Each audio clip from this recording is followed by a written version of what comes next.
I'm Dr. Shakti Swarup Panda, Assistant Professor in High Tech Medical College and Hospital, Bhubaneswar.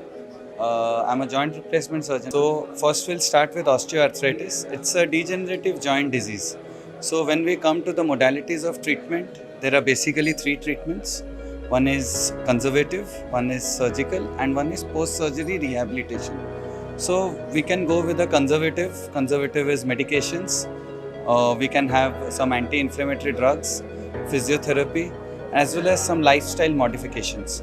Lifestyle modifications and conservative therapy have equal role, and when they are combined, they have a good the progression of osteoarthritis. It basically slows the progression. Now, once we have come in a late stage, then the conservative treatment doesn't have a very wide role. So, in that case, we usually prescribe or suggest the patient for an joint replacement. Now, coming to a knee replacement, the joint replacement present in the present scenario, we have two kinds. One is a conventional and one is robotic.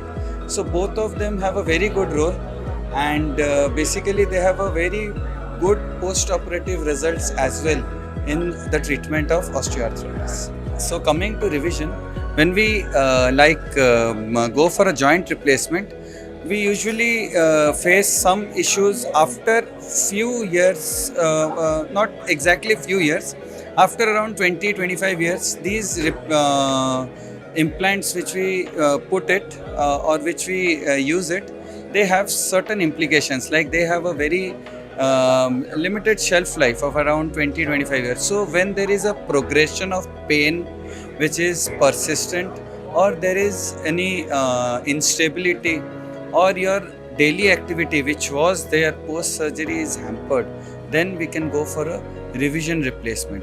Revision replacement, no doubt, the present scenario of the revision is actually a new upbringing, and its implications are good. And if there is a persistent pain, instability, or it is hampering the quality of life, then we should go for a revision replacement.